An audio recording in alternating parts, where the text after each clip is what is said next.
This week, the marketing world doesn't disappoint because we have a new up-and-coming social media platform named by others Twitter too as well, but that's not the name. While LinkedIn is also changing and newsletters are booming, and there is also so much more on the horizon.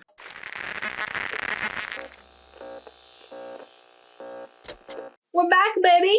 We're back! Can we guess who's back? OG of the old marketing school, pretty much. It's me! It does feel like... We missed you, BeCCA. I know, I've missed you. But it also feels like it's been forever, and also like last week. I'm like, I was here the other day. Like, no time has passed. That's what happens when you work in the world of social media and marketing. Like, time warps and things change all the time. So who knows? That is genuinely how I feel every single day. And guess what? BeCCA, this week, the marketing world doesn't disappoint because we have a new up-and-coming social media platform named by others Twitter too as well, but that's not the name. While LinkedIn is also changing and newsletters are booming, and there is also so much more on the horizon. BeCCA, I'm going to say, shall I start quite hot with BlueSky just to get us started today? Do it. I want to hear all about the BlueSky. Well, if you say so yourself. There is a new platform on the horizon, and it comes straight from the ex-Twitter CEO Jack Dorsey. BlueSky, whose interface resembles Twitter without certain features like blocks and direct messages, holds promise as an escape from the cesspit, with early adopters literally describing it as early Twitter, or even Twitter 2. There is, however, one issue. The BlueSky is currently private beta, which means it's accessible only with invite code from someone already on there. And a user has to be active for a certain amount of time before they can get those links. So if you're having deja vu, you're not the only one. I'm literally feeling like we're back at Clubhouse, and I'm interested in see what's going to happen next, but maybe not as interested as you, because I know BeCCA and our dear listeners who have been loyal will remember your love for Twitter, and we haven't caught up since Twitter went a bit tits up, if we can say that. So I want to hear what you're thinking, because I was waiting for this to happen, for something else to come up and try and steal the thunder. So what are your feelings about this? Yeah, Twitter for me, I remember back when we were talking about, will Elon buy it? Will he not? I think we were quite optimistic at the time that he wouldn't, and all of this would blow over, it would all be fine. And then look what happened. He bought it and he ruined it. Now, I've literally spent the last few months telling either clients or talking to other people in the industry, getting their thoughts, and we're all essentially running away from the platform. I don't think it's a very nice place to be. My algorithm has changed, and not for the better. I don't know about you. People that I don't follow get pushed to the top of my feed, and it's not what I want from the platform. So when I heard about BlueSky, it was funny because I first found out about it through people memeing about it, literally posting photos of a BlueSky and being like, where's my invite? And like you said, it did remind me of Clubhouse with the like exclusivity and have you got an invite yet? I've only got 3 to give out or 1 to give out. Who's going to be first to get my invite? I get it, like it's a tactic to get more users there, but it does feel a little bit icky and like, oh, okay, we're doing this again. Honestly, given the perception around Twitter at the moment, and also the fact that we have seen a couple more platforms spring up, I don't know if there is the appetite from people to jump onto another platform. Do you remember when Elon first bought Twitter, within like the following couple of weeks or something, there are about 3 or 4 alternatives that cropped up. Everyone created an account, secured their username, and then like now I can't even remember what these platforms were. I can't even tell you. And I think this one will stick a bit more just because of that affiliation with like, this is Twitter 2.0, da da da.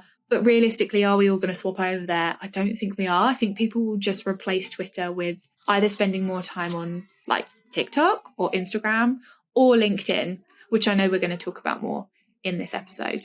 As well as delightful Twitter news, I also wanted to bring in some LinkedIn news. And before we start with LinkedIn news, I wanted to talk about one of my favorite underrated features, which is actually LinkedIn newsletters. And there are now 213 million subscriptions to newsletters on LinkedIn, which means we went up 4 times from January 2022 to 2023. The question is, what do we do with the LinkedIn newsletters? Do we move from our normal newsletters? A lot of people actually use them to amplify their current newsletters. So it's really interesting to see that in general, LinkedIn, I think, has gone massive strides in this past year or so, but also the fact that people are actually using a lot of the features that are present in their platform to really kind of supercharge what they already have. I think it shows strength on LinkedIn, which has been nice because when BeCCA first was on the show, we kept talking about how LinkedIn was a bit of the underdog in that respect. And we were trying and rooting for it. And I generally feel the last year has really come to its place. And I know that you found more about the algorithm as well. So really interested to hear your take on this and in general, like some of the LinkedIn stuff that's been going on. Yeah, I think we've seen a big change and a big shift in the platform.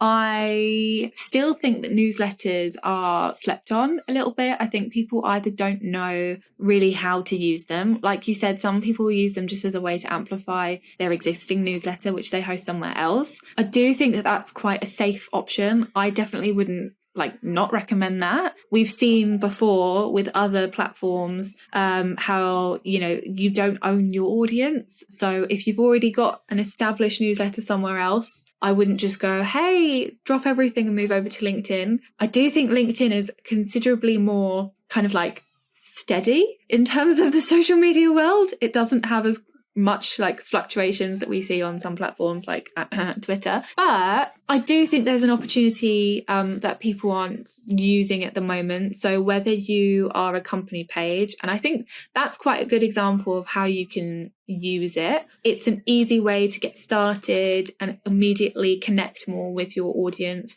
And that can be quite difficult when you're working from a company page perspective. Sometimes it's what content is actually going to be useful and resonate with my audience. But from a personal perspective, I think I'm pleased to hear that it is growing because it seems quite natural, especially with how we've seen the platform develop and change over the last year and how it's really become this. I think because people are leaving Twitter, that's what's helped make LinkedIn feel more alive. Before it felt like content was a little bit out of date or that's from a week ago or something. Now it feels much more current and reactive. But yeah, the only kind of qualm I have with it is I feel like newsletters are hidden away a little bit. So when you first publish your newsletter through LinkedIn, you get the option to create a post around it to promote it, which is great, right? Wonderful. But if you're visiting either a company page or someone's profile, it's not always, I feel, immediately obvious. It's there, but it's not. I don't know. I feel like they could do something to make it a little bit more prominent and exciting for users to engage, because I know that I've subscribed to LinkedIn newsletters, but I never read them because they don't seem to filter through or they get lost in other notifications. And that feels like a shame. Feels like a missed opportunity for LinkedIn. I feel like they've got this good thing. Why are they not pushing it more? And that would be my reluctance in, completely swapping over if you've already got an established newsletter elsewhere. That links nicely, that was not meant to be punny, but that links nicely into the LinkedIn algorithm changes, or less so changes, more just clarity. So we know, as we've mentioned, LinkedIn is thriving in terms of activity. People are being really active on there. I think a lot of people see LinkedIn as a bit more of a safe space for their content. They feel comfortable engaging with conversation there and posting content in the first place, to be honest, compared to Twitter. And there has been some news in terms of the algorithm. And this is just really interesting. So I'm sure Fab will include a link afterwards so you can actually see this with your own eyes. But it just shows how content is classified. And I think this is really, really important, especially as we are going into this era, if you like, of content and where it is sourced. So is it original? Is it authentic? Or have you got somebody who's there just using AI to churn out loads and loads of posts? AI has a place, but I don't think it should be the source of all your content. That's a tangent for another day, though. But basically, it's pretty simple, and it just clarifies how content is scored, what things you need to be considerate of. So is a piece of content going viral? How will it continue to go viral, or what will make it stop going viral? Things like engagement signals, that's going to be really, really important, which is is kind of to be expected, right? It's how many likes and reactions you're getting, how many people are sharing it, what comments are happening, and what are the comments like as well. And I think this is just important because there's more content than ever on LinkedIn, getting all tongue twisted now. But with that comes a responsibility from the platform to make sure that what you're seeing is good. Because ultimately, I think LinkedIn have quite a lot of pressure on them. Now they've got this hyped up interest. They need to do everything they possibly can to keep this user base engaged for as long as possible. Because like we said, otherwise people might go, oh, I'm going to replace my Twitter scrolling time with more time on TikTok or maybe more time on Instagram. But LinkedIn is like up there. So I quite like this transparency. I think previously, we've seen all of the platforms be very like scared and mysterious when it comes to algorithms, but transparency is really, really important, I think, in keeping the people on side and ultimately ensuring that LinkedIn sticks around and is one of the platforms we all like to use, which is important, goes a long way.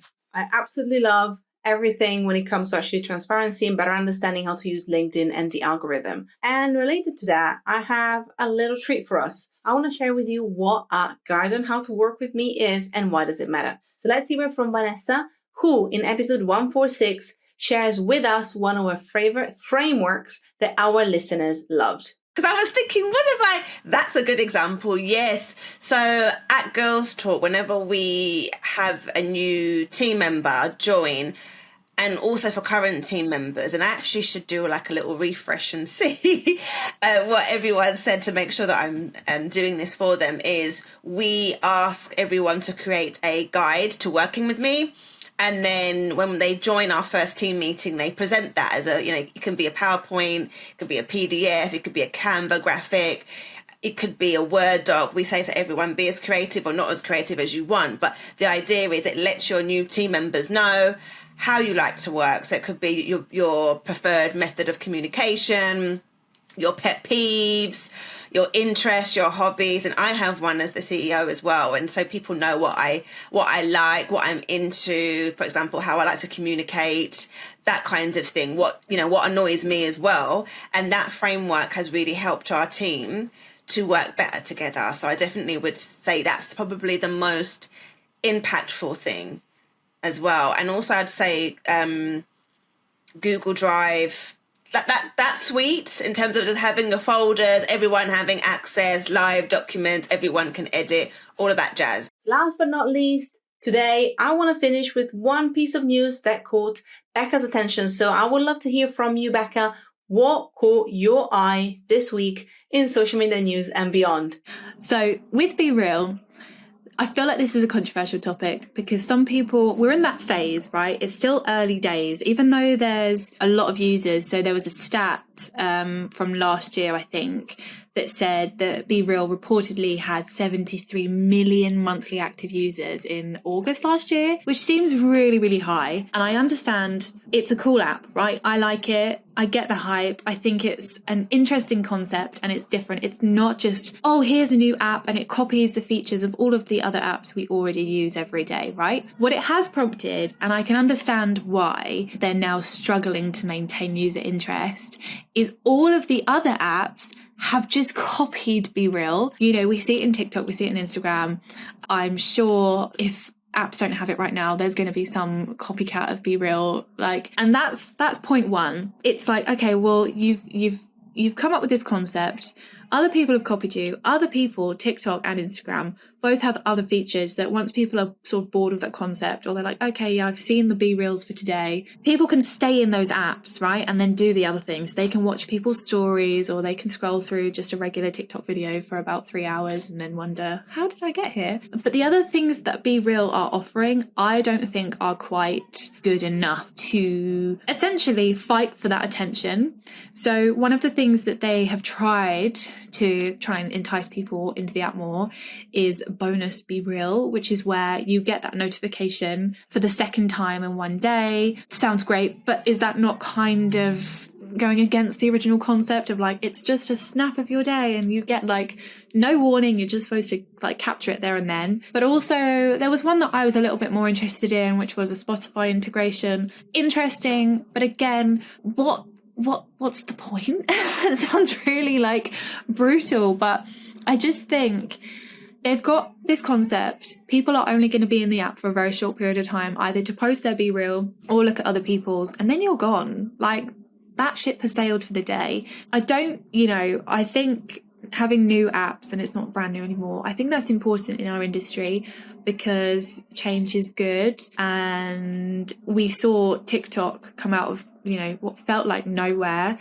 and now look at how much of an impact that has and how much time people spend on there. But I just don't think BeReal has that, and I think it might go kind of the same way that Clubhouse did.